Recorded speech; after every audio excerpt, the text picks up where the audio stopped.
it's Arsenio!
Wow, this is great. Let me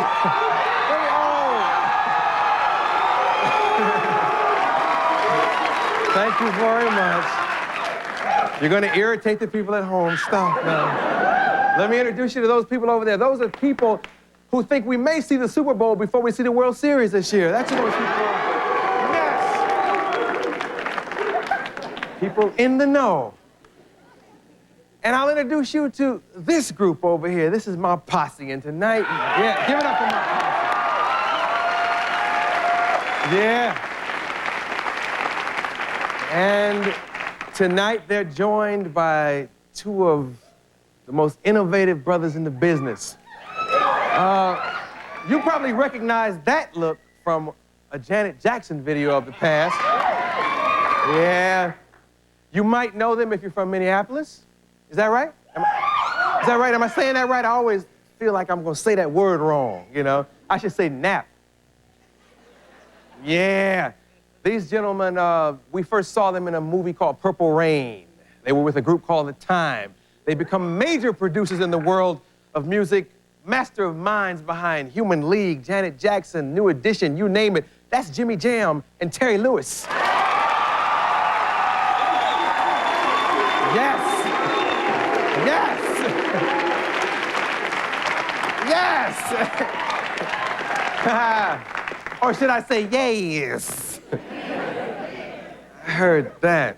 My name is Arsenio Hall, the Deborah Norville of talk show hosts, and I'm happy to be here. I had a good weekend. Not much in the news this morning. Maybe we should talk about the weekend. I watch football a lot. Did you see Saturday? You don't like football. I see you already. You don't like football? This is an interesting story. There was a game between Houston and SMU, and the final score was 95-21. Anybody see this game? 95-21 at the half. The score was 59-14, I think, or 18, something like 59, 18 or 14. Now, what does a coach say? What could the SMU coach say at halftime to him? Well, damn, let's see. We're all men. I believe in you. Let's try to keep them under 200. What can you say to him, you know? Did you guys see the game? You see that game? Boy. What do you tell your players? You know, I think maybe your eyes are closed. Keep your eyes open, maybe. It's terrible. By the time the game was over, the referees looked like aerobics instructors, you know? They were like... They kept doing that, you know? It's terrible.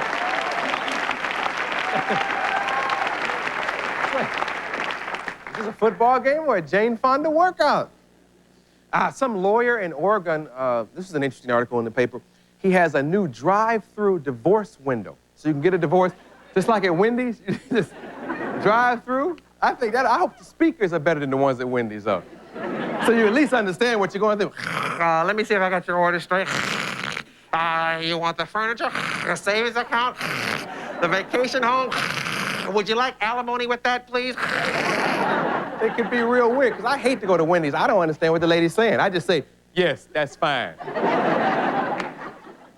For you sports fans, there's a story in the boxing world. Boxer Carl the Truth Williams. I don't know if you know who this guy is. Tyson fought him recently. He's afraid to fly, and his next fight is in Japan. So he's very confused, and he thinks maybe he would take a boat or something. But it takes 3 weeks to get to Japan by boat. That's real weird. See, first of all, if he's afraid to fly, I don't know why he got in the ring with Tyson that first time. Makes no sense, you know? Because if you're afraid to be in the air long, an uppercut from Tyson is the last thing you want, you know? Because you'll be like, a frequent flyer. Very scary. What they should do is pay Tyson to knock him out again and throw him on a plane, you know? Because Tyson jacked him up real bad the first time. I guess the next fight they'll bill him as Carl the Wuss Williams. So.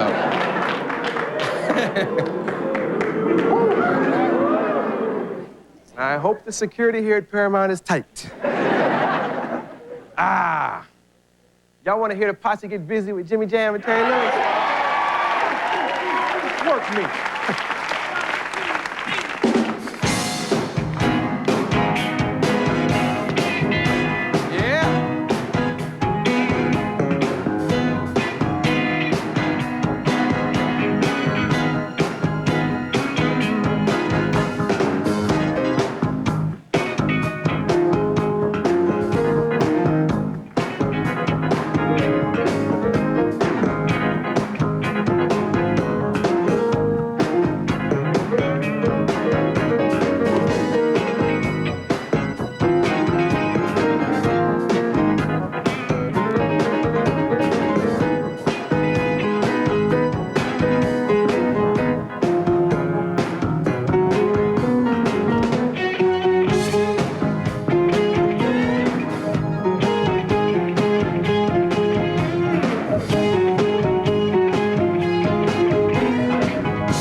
Janet Jackson's Miss You Much.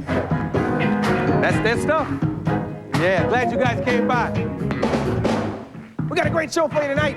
We got all kind of music for you. If you're into the heavy stuff, the hard stuff, Giant is here.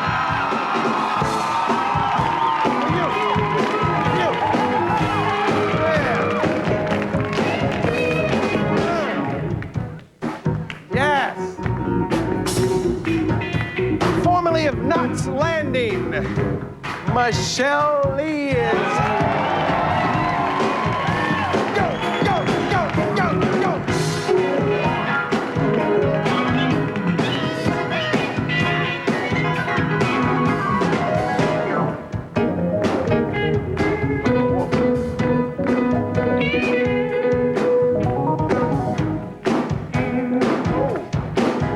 Miss you much. From the movie world, also from the television world of the past, Mr. Mark Harmon is here.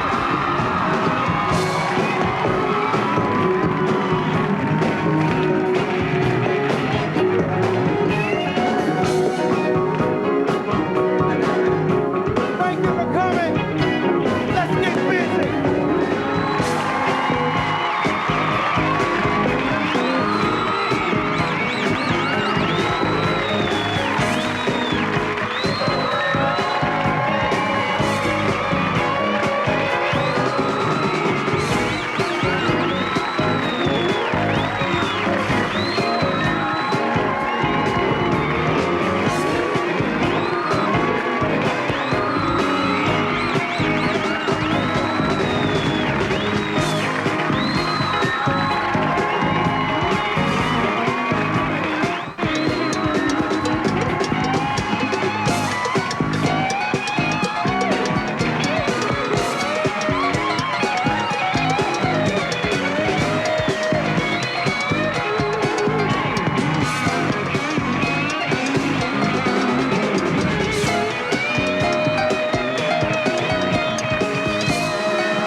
Yes. Tomorrow, Glenn Close and Gloria Estefan and the Miami Sound Machine, too. They'll be here with her. So that should be fun. Yeah. People magazine once dubbed my first guest as the sexiest man alive. That's a tough title to carry, you know? Hey, what's happening, man? I didn't even recognize you with them glasses on. Your producers are here. From the new edition, Johnny Gill.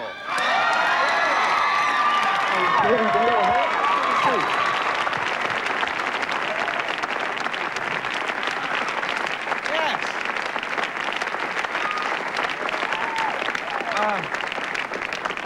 Don't worry, you're still the second sexiest man alive. This gentleman was dubbed the sexiest man alive, and he's presently starring in a movie called Worth Winning, where he plays a very popular weatherman, and I have a clip for you to check out right here. Taylor Worth? Weatherman? You know what? That's right. I love the reports. You give the most thoroughly detailed weather reports. I know. Weather's a hobby of mine. How about that storm last March, eh? Was that a shock or what? Your fly is open. What a shock. And that flash flood in Nebraska last May. Whoosh! How does she stand him? Your fly is open. Oh, honey. Honey, look. Taylor Worth. Oh, how do you do? Your fly is open! Well, it doesn't make me deaf!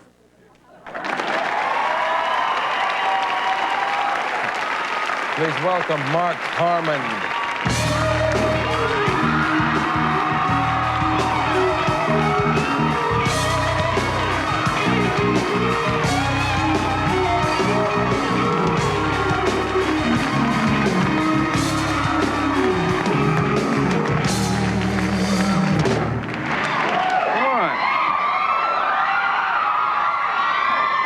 I figure I'll just let that happen and get it out of the way.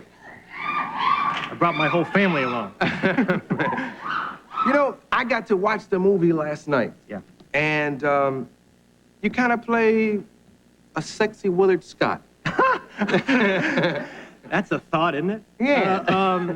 Yeah, he's a little bit of everything. I mean, Taylor Worth is a guy who that's the character I play, is a TV weatherman in Philadelphia, who has had a very hard commitment making to a woman. And basically, he's been doing the same thing for a lot of years, and I would like to think that somewhere behind it all, he's been pretty badly hurt, and that's why he's playing the kind of games he's playing. But some friends get together and put a wager to him, and from that wager comes hopefully this movie. It's a interesting setup. Hopefully somewhat of a romantic comedy, and maybe in some ways not too far different from those kind of comedies that I enjoyed so much in the 30s and the 40s. Yeah. Now, let's look at the other side of it. There are some people out there who, say, for instance, just for lack of a better name, let's say Gloria Steinem's looking. She's going to watch this movie and not know about the pain maybe he's experienced in the backstory. And she's going to find it a little painful or chauvinistic when she sees this plot. Maybe, except it was written by two women. Really? Yeah. See, that's the thing. I mean, I read 25 pages of the script when I first got it, and I shut that script and I said, I don't need to do this because my house is going to get firebombed, you know? Yeah. But the bottom line to it is, when I read back, these two women who wrote it, I mean, I think, if anything, the women come out ahead in this picture. I mean, it's about the female attitude toward the situation as opposed to the male, and I don't think anybody gets hurt in this movie. I mean, it's all for progress. I mean, they all change. They all get better because of the situation, and hopefully, I mean, I don't know how much more complicated it can get than that. I mean, if this movie went on another 10 minutes, I don't think there'd be any great big lesson to learn. I mean, they maybe have one more date. I mean, that's probably about it. This is the kind of movie we don't want to walk out of in the first 20 minutes. We want to see the whole thing. Well, no, that's what I think. I think like any of those romantic comedies, if you get by the first 20 minutes in the setup, I mean, that's where a lot of information comes at you real hard, and you got a lot to pick up, and then sit back and enjoy it, and hopefully people will, and laugh a little bit, and just enjoy a time at the movies. Yeah. For those who are confused about the plot, let me tell you more about this bet. Maybe I should kind of expound on that. Or you can do it. No, you do it. You're doing good. Basically, him and his buddies get into a bet, and ladies like him, his character in this movie, and And he gets 3 women to commit to marry him. The problem is he's supposed to turn all 3 of them down later and win the bet, but he is soft on one of them, right? Well, yeah, it's a process. I mean, he pretty much ends up falling for the one that he is least likely to meet in the first place. If it wasn't for this bet, he'd never stick in with this lady and get past the first point of getting to know someone and past the point that has been so convenient for him for so many years. And I think that's what it's about. I mean, people change, and in the course of this, he changes and meets someone he really cares about, and hopefully, you know, something. I mean, there is a payback. I mean, these women find out about this bet, and that's where the movie really starts kicking in. I mean, they make his life a living hell. Yeah. Yeah. That was the funny part. Yeah, well, good. I hope it's funny. Yeah. What they put you through. You had some interesting dates in this movie because you had to get these women, you had to get them to commit to marry you. You remember dates when, before you were married? You were married to Pam Darby now, right. and that's long gone. But you remember nightmare dates when you were young, hanging out? Oh, yeah. Yeah, I had a nightmare date once. The night, a bunch of buddies of mine at UCLA who were on a national championship basketball team, as they were a lot in those days. Mm-hmm. And one night, they won one of those national championships, and a bunch of us got together and piled into my mom's new 1970 Buick station wagon and took it to the party circuit, I guess you might call Mm-hmm. it. But I just remember this girl in the middle of the back seat, and I won't mention her name because she's now married to a very good friend of mine, and she's probably watching this tonight, but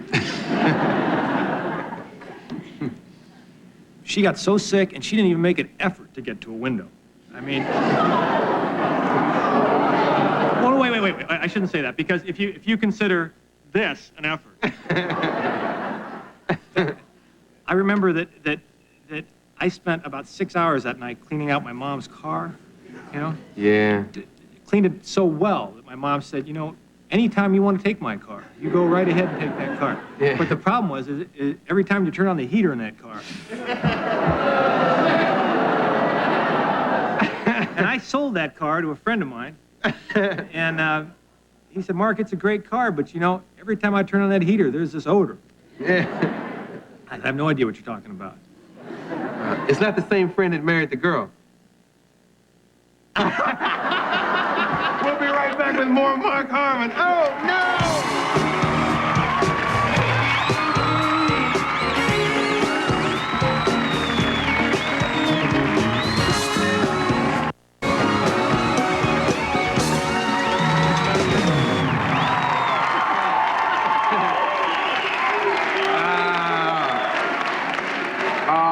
Okay, let's see.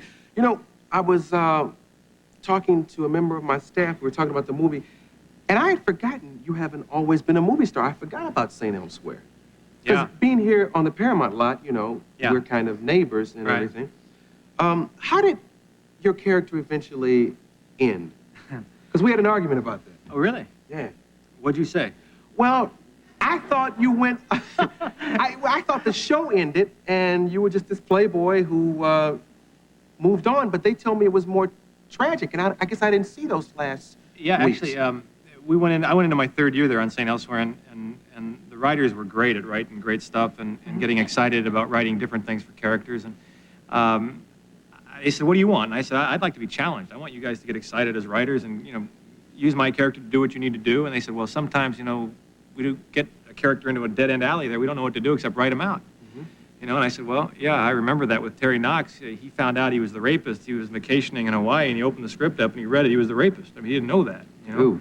So anyway, overnight, Bobby Caldwell, he was a plastic surgeon, the guy I played. He went from caring, great bedside manner, good technical plastic surgeon in a big public hospital to your basic scum bucket. I mean, I mean, just that quick. I mean, it's certainly more interesting to play as an actor, and certainly for them as writers, interesting to write. And for 13 episodes that year, boy, I tell you, they bent that character every which way. And eventually they came to me and they said, "You know, we're thinking about, you know, writing the character out." And I said, "Well, that's fine with me." And they said, "Well, we're thinking about Lou Gehrig's disease, you know, ALS." And I said, "Well, God, that's interesting, you know, because the mind's current in there and the body goes first." And they said, "Yeah, we're thinking about that." And I said, "Great." And then 2 days later, they said, "No, it's going to be AIDS." And I said, "Okay." And they said, "No, we want to do a thing on heterosexually transmitted AIDS," which was a big risk at that time because no one was even admitting that. You know, there was this whole slam out there about that this the result of a certain type of lifestyle and you know, horrible stuff. And so, anyway, in 3 episodes, they took my character through stages of this disease and exited me from the show, which was great. I mean, not that you leave the show. I loved being there, but at the same time, it was interesting stuff to play, and you know, I left very amicably, and So before the whole dream yeah. about St. Allegiance, you were gone. Yeah, I was gone. Oh, wow. That was history. You remember your first television role? Yeah. Yeah, I was, my sister was married to Rick Nelson, and I knew Ozzy through that, and through being a lifeguard down at the beach. Ozzy used to swim on my beach all the time, we used to talk, and he called me the spring of my senior year when I was at UCLA, and he said, I've got an actor that got ill, can you come and replace him for a couple days? And I said, yeah, you know, I didn't even know what it was, and I went down there, and they dressed me in a head-to-toe gorilla outfit, and I played a guy named Harry King Kong. I had one line, which was, hi, my name is Harry King Kong, which way is the Empire State Building? Which I delivered just about like that. Yeah. Yeah, and that was it. That was my introduction into this business, I guess, you know. Yeah. Some things haven't changed. You mentioned you were a lifeguard. You were a real lifeguard? I've never met a real lifeguard. Yeah, I wouldn't have wanted to swim on my beach, but I was a real lifeguard. Yeah, absolutely. Well, you were a good athlete, though. Rescued a cow once. A cow? Cow. What made you want to do that? There was a cow floating off my beach. A real cow, honest to God, a real live cow. And I didn't know what it was. I thought it was a body. Sometimes, you know, a missing person, a body will just pop up, and you kind of like, oh, God, you swim out there and you hope it's not a body because it's on your beach and all that stuff. Because it's ugly. Major league ugly. Anyway, I swam out there and I called the boat, which are these guys who come up from Main Beach, and it's, you know, they're all about 38, 39 years old. When you're, you know, 19, that's pretty old, those guys, you know, and they can pressure you a lot. Anyway, I got out there, and this thing that I thought was a body was a full-fledged cow that must have fallen off a barge or something. Yeah. And the thing I saw floating was its stomach. You know, it was kind of filled with a little air pocket, and the head was down, the tail was down. There was a giant cow out there. And I didn't, you know, the guys at the boat get there and say, oh, hey, nice body, oh, moo, moo, you know, this whole in the meantime, I'm treading water and, you know, 200 yards off the beach. And I said, well, what do you want me to do with it? And they said, well, why don't you drag it into shore? We'll call the truck to come down and get it. I said, it's July, man. I mean, it's packed, people everywhere. You know, I said, drag this cow into the beach. He said, yeah. So they take off on the boat. They said, we got a place to go see, and they leave me out there. So I figure, what the heck? I take my tube, you know, and I kind of fit it around the cow like that. I said, it's working. I start to pedal back, and it's pulling a little bit like this, and all of a sudden I duck for shore and start swimming. All of a sudden, it gets real easy. It gets real easy. And I'm going, what is this? And swim a little more, and all of a sudden I said, that's not right, you know? And I kind of come up out of the water, and I am surrounded about 30 yards in a circle by this bubbling yellow mass of ooze. And this cow has been in that water so long that my tube is cut right through him like a butter knife, and there's two halves of a cow sinking right next to me like this. Honest to God, and a lot of fish. Yeah. A lot of fish. You know, like this, and you're like walking on top of the water to get to shore. Except my tube is tied in a circle, so every time it hits a rough piece of water, I'm going like this, back in the water, back to where it was. Anyway, the whole rest of the summer, every time my phone would ring in the lifeguard stand, I'd pick it up, I'd say, Tower 14, they'd say, woo. That's weird. See, I'm thinking in my mind, should I ask him about being a star college quarterback, or should I ask him about this lifeguard thing? Lifeguard thing. And we went to that. That's interesting. It's not the job it's cranked up to be. It's real boring after about 2 days. Yeah. Yeah, man. Oh. Your dad was a Heisman Trophy winner? My dad was, yeah, Michigan, 1940. Yeah. So, when you made the decision not to play pro football after your UCLA career, was that tough on Dad? Well, you know, I didn't. Gosh, I would love to sit here and say I had a decision to make. I don't know that I really had a decision to make. I mean, it's neat to sit back and say, okay, I could have gone to camp and I could have gotten bonus money for reporting. Nothing about making the team, but it was more money than I'd ever heard. You know? And whoa, so you know, I just thought that it was time to get on and do something else. You know, all those guys. There were 19 guys drafted off the team I played on. They all went and made more money in 6 months than I made in the next 6 years. Yeah. Yeah. I'll tell you, this ain't a bad thing to do after playing for UCLA, to become the sexiest man alive. This is great. This is great. Sexiest man alive. That must have a lot of pressure. Yeah, oh, man.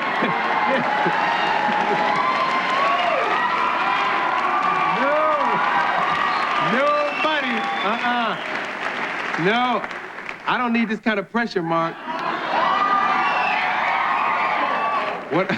Arsenio, this is what you have to wear in the pageant in Florida when they crown this. You wore these? You probably have to stretch out parts of this to fit into it. But I tell you, it's one of the proudest moments of my life to be I voted. don't want this pressure, man. Yeah. I got enough pressure on me in my life. Hey, Peter, would you like to be the sexiest man alive? I am. Already, yeah. The new sexiest man alive, Peter Mountain, my guitar player. I don't want it, man. I can't hang. Yeah. We'll pass that on. Thanks for stopping by. Hey, Say hello to Pam. It's a pleasure having you Thanks. here, man. Thanks. Mark Harmon.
Yeah.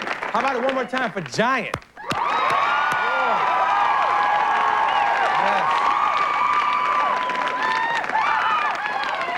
Tell Sharon she was right. They're tough. We gotta have them back. Gotta have them back. Yes. You all know my next guest is Karen on Knots Landing, and yes. This Friday, she's starring in a movie of the week called Single Women, Married Men. Let's take a look at her clip. Susan. Well, this is nice. What are you doing here? I came to ask one question, and I'd like a one-word response. Are you married? Susan. Are you married? Yes or no? Susan, wait a minute. Susan. Wait a minute, please. Just let me explain. It never occurred to me you were married. I mean, I assumed that would be something you would tell me about. I tried to. And look, I'm sorry I didn't. I should have. You're damn right.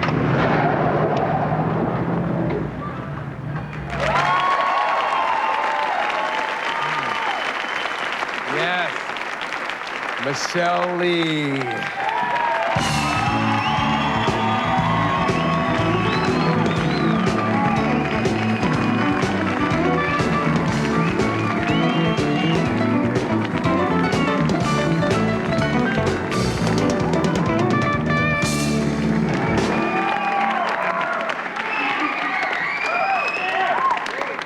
It's doing strange things. It's buckling and doing very strange things. You take that loose. I'm gonna... You do have the dirtiest-minded audience in the history of...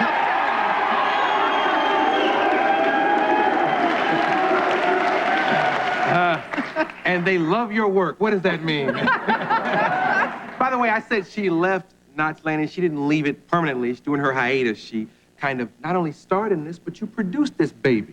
Yes, I did. It was a very interesting situation in that I was at home one day in the morning having coffee, reading the Los Angeles Times, and I read a story about this woman, Joanne Bittner, who was a marriage and family counselor, who started a group for people involved in these kind of relationships, single women, married men, after she, in fact, got involved with and fell in love with a married man herself.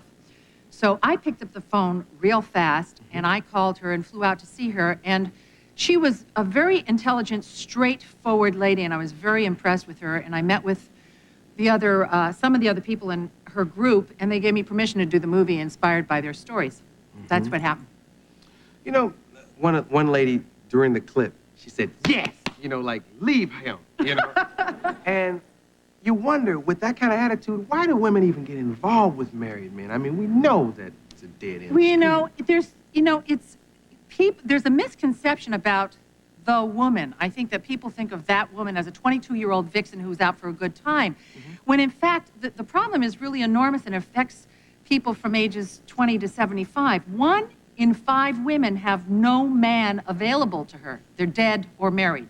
I mean, that's it, you know? So these women are really not out to happily break up a marriage. In fact, they're really in a lot of pain. They're just out to fulfill some very basic human needs, which is, you know, a closeness with someone and falling in love with someone and being taken care of and maybe being touched a little bit. Yeah. So we need more men. We do.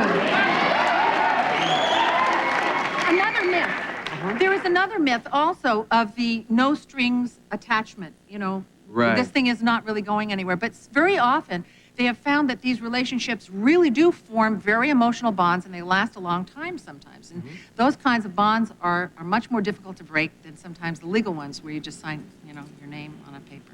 Yeah. Let's take a commercial, come right back and talk more about marriage.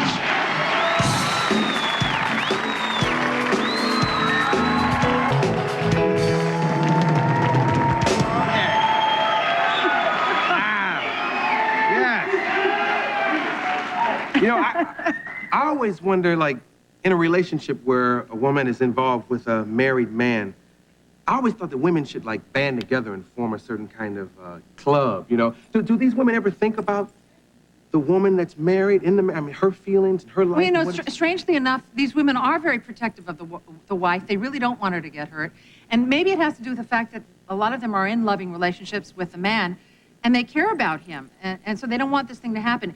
Actually, in the group, the women jumped all over a woman who was demanding that this man leave his wife right away. It was played by Carrie Hamilton, who I know was on the show. She talked about it a little bit. Yeah, she plays a woman in her 20s that does all kinds of no-nos, you know, to her lover. She leaves telltale signs on his collar, lipstick, and things like that. And she, in fact, once called the wife and said, "It's 11 o'clock at night. Do you know where your husband is?"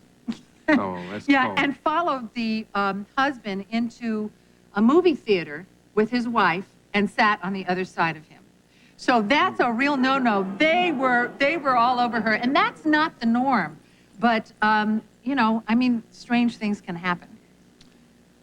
Have you ever been unfaithful? I mean, You mean, have I ever been involved with a married man? Have you ever been involved with a married woman? Wait a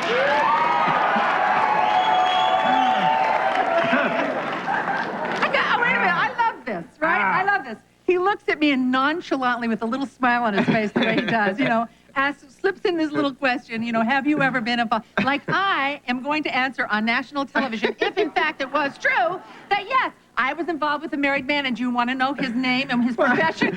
I know your husband. I figured maybe you all had worked it out. You might want to tell us about it or something. But have you ever thought about it? No, you're not going to answer that either. Let me. Yes, you know, I lusted in my heart for Jimmy Carter. Oh, yeah. And he for you. Oh, gosh. Any love scenes in this movie that you did? Are you kidding? Are you kidding? Vad dead. Love scenes, yes. Love scenes can be, you know, terribly embarrassing sometimes because, you know, all kinds of strange things happening. Actually, in Knots Landing, we get the giggles very often. You know, Yeah. Kevin Dobson and I get the giggles all the time. As a matter of fact, I shouldn't really tell everybody this because I could get in a lot of trouble. But once I even went, come on. Once I even went 27 takes with him. We had the giggles, and of course it was in the middle of a love scene, so you figure that one out. Yeah, yeah. Okay. You know, I mean, Poor Kevin. no, you know what happens? All kinds of strange things can happen because, you know, you're trying to obviously, you know, lie on the ground in front of a fireplace, which actually sounds pretty good with Lee Horsley. But what are you saying? Well, never mind. Look at your mind. You know, never mind. Oh, anyway, tell your husband. Huh? What? So you find Lee sexy? Well, of course. I mean, yeah, he is. He's very sexy. We also have another he is. Isn't he? We also have a very sexy man, Alan Richardson from LA Law. Yes. Plays my best friend in. And Mary Fran, who told me to say hello to you Mary, tonight, yeah. is in the movie. Yes. And What's that? Carrie said,